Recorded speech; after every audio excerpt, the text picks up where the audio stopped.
Everyone, welcome to knowledge edu. तो हमने अपनी पहली वीडियो में ग्रोथ तक कंप्लीट कर लिया था।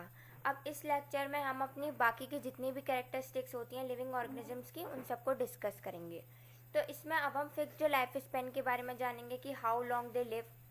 The period from birth till natural death is called life span. जन्म से लेकर नेचुरल डेथ तक का जो पीरियड होता है, पीरियड ऑफ टाइम होता है, उसको हम लाइफ स्पेन बोलते हैं।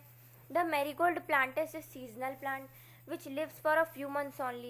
The neem tree or a peepal tree grows and continues to live for many years.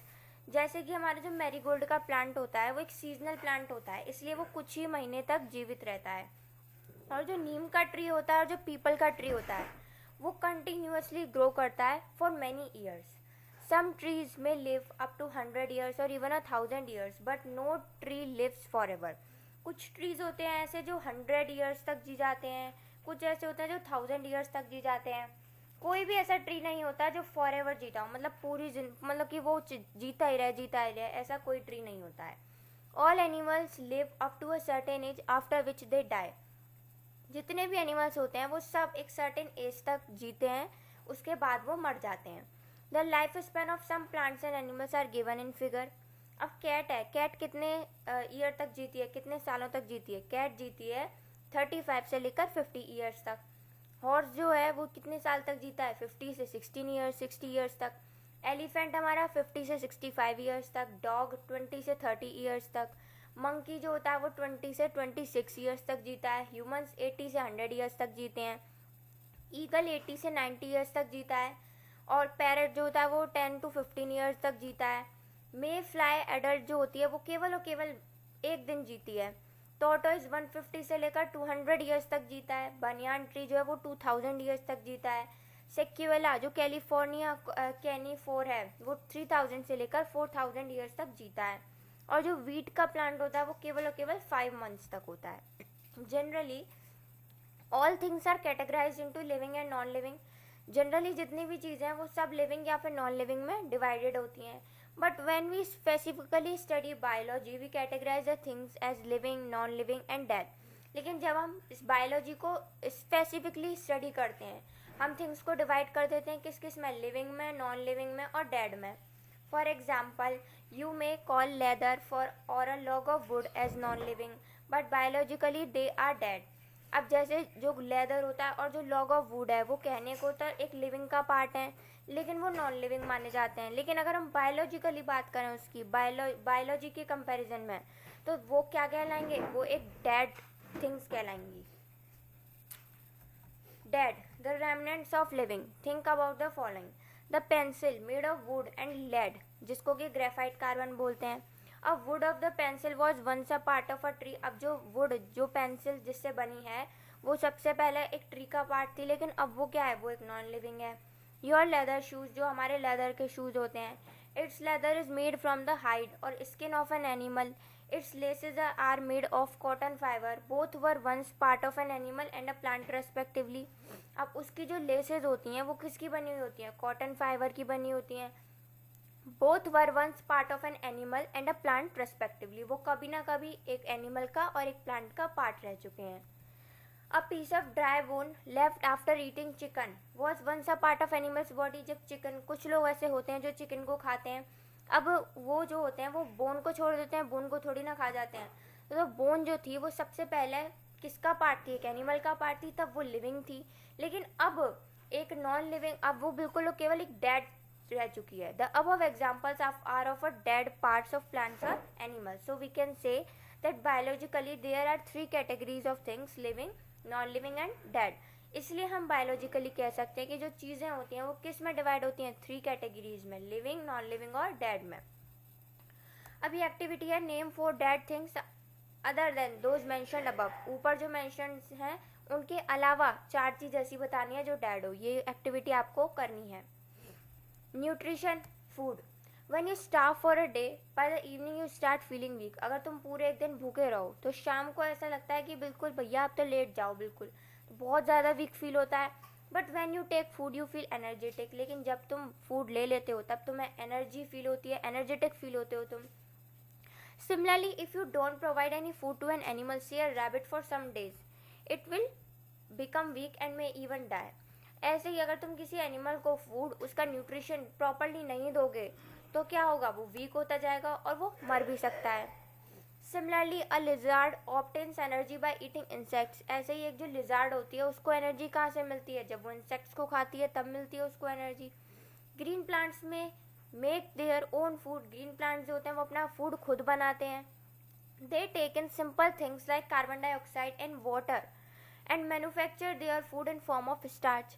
वो क्या करते हैं, सिंपल थिंग्स जैसे कार्बन डाइऑक्साइड ले ली हमारे इन्वायरमेंट से, वाटर ले लिया, and manufacture their food in form of starch, और अपना फूड किसकी फॉर्म में बनाते हैं, स्टार्च की फॉर्म में। Energy needed in this process comes from sunlight. अब जो एनर्जी चाहिए इस प्रोसेस के लिए, फोटोसिंथेसिस के लिए, वो कहाँ से आती है, सनलाइट से आती है। Thus the green plants are autotrophs. इसलिए जो ग्रीन प्लांट्स होते हैं हम उनको क्या बोलते हैं, ऑटोट्रॉप्स बोलते हैं, self food makers.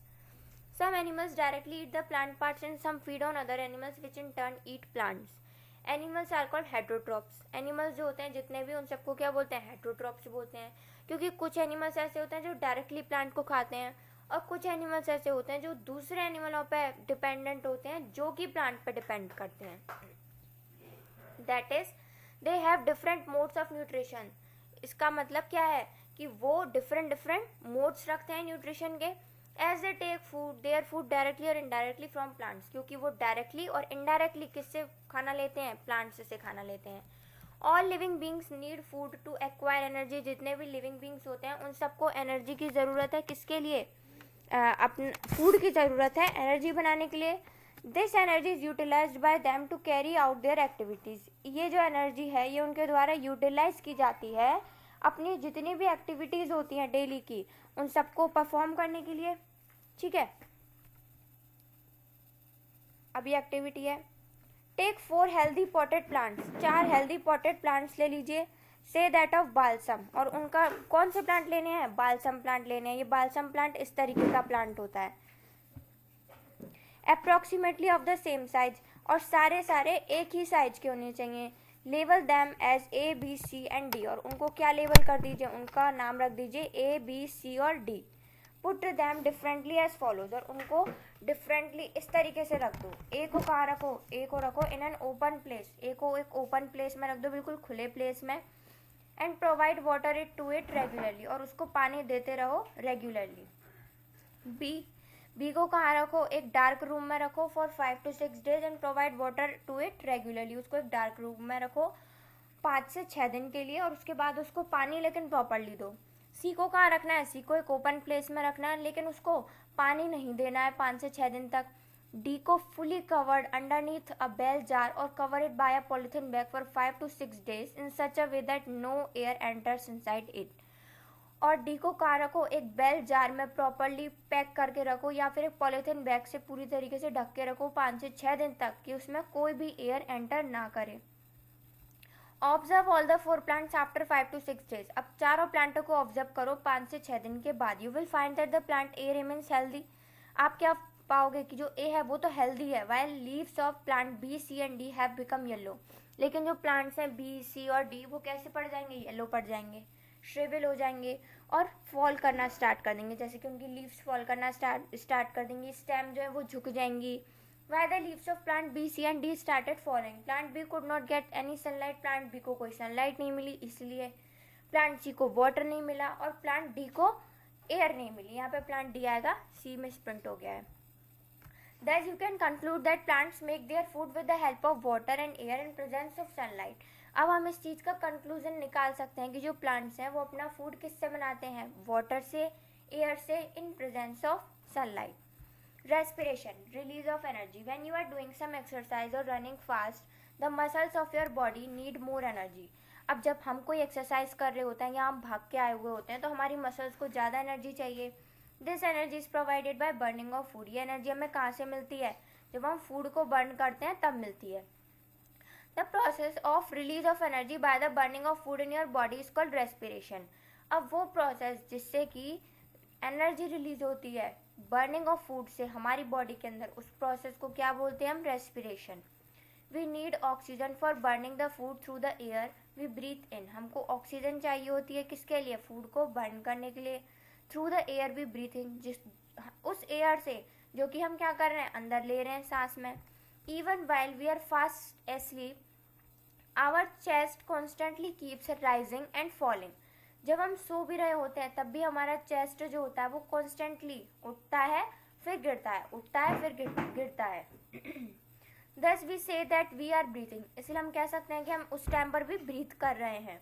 In fact we all breathe non-stop. In fact हम कह सकते हैं कि हम ब्रीथ करते हैं non stop through out the day and night. Likewise all living beings, plants and animals breathe. जैसे कि all जितने भी living beings होते हैं, जैसे plants हो गए, animals हो गए, वो सब breathe करते हैं. Animals breathe through the nose and the plants through the minute pores or their leaves and stem.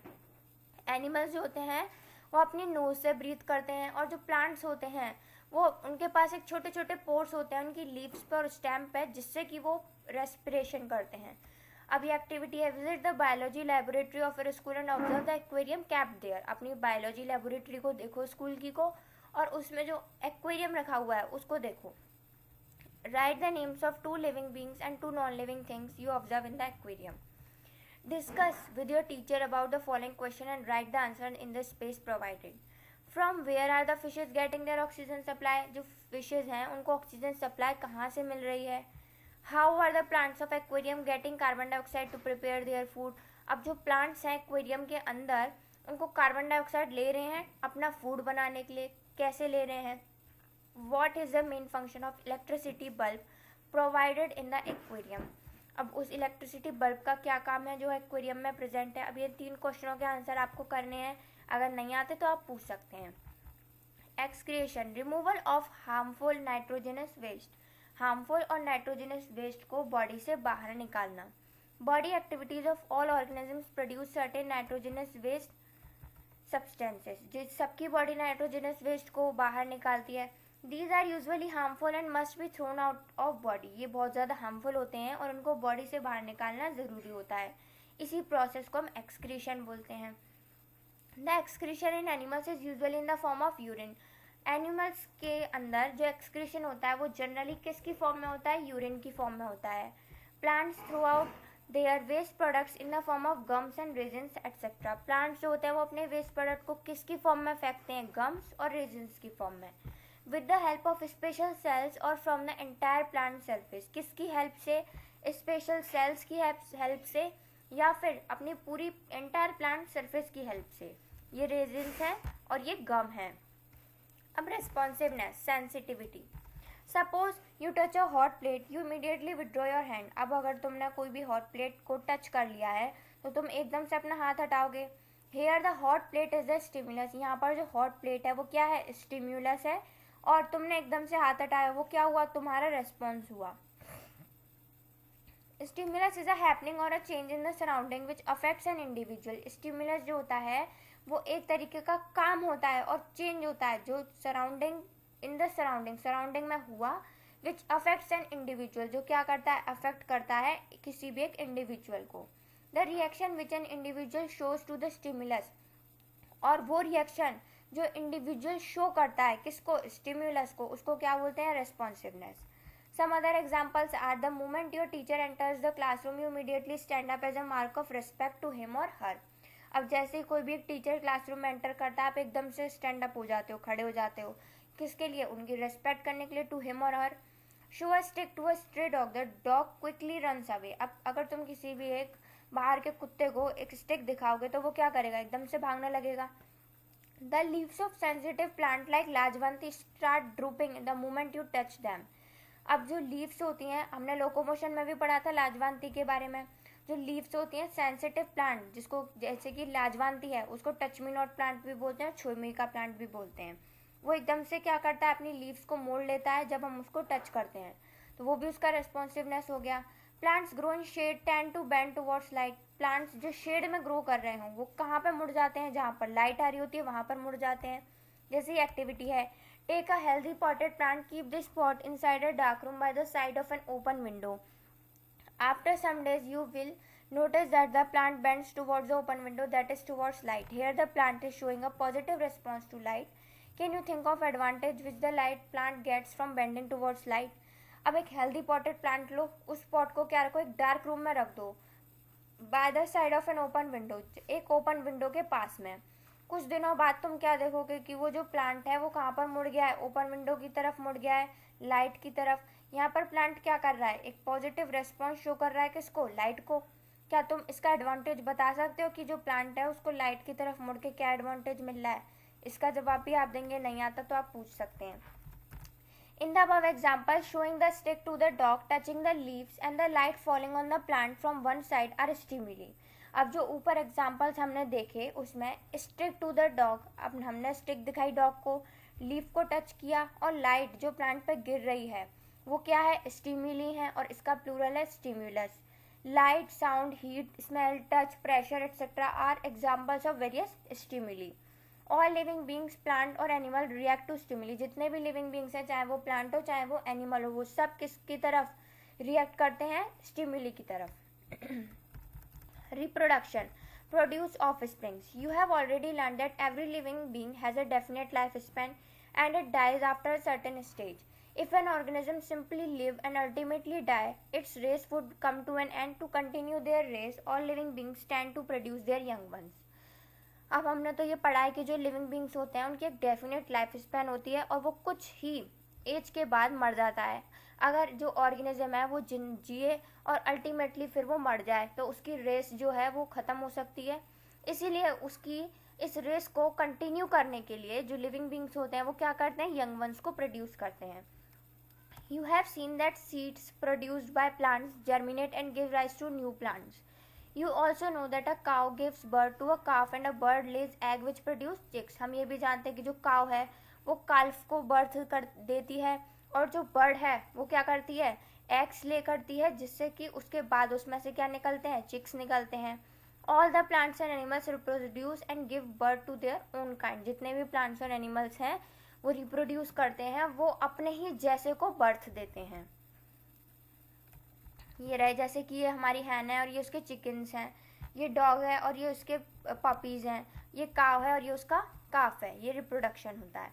अब नेक्स्ट वीडियो हम एनिमल्स और प्लांट्स के बीच के डिफरेंस को पढ़ेंगे और हम जो लिविंग थिंग्स हैं और नॉन लिविंग थिंग्स हैं उनके डिफरेंसेस को भी पढ़ेंगे। Thank you.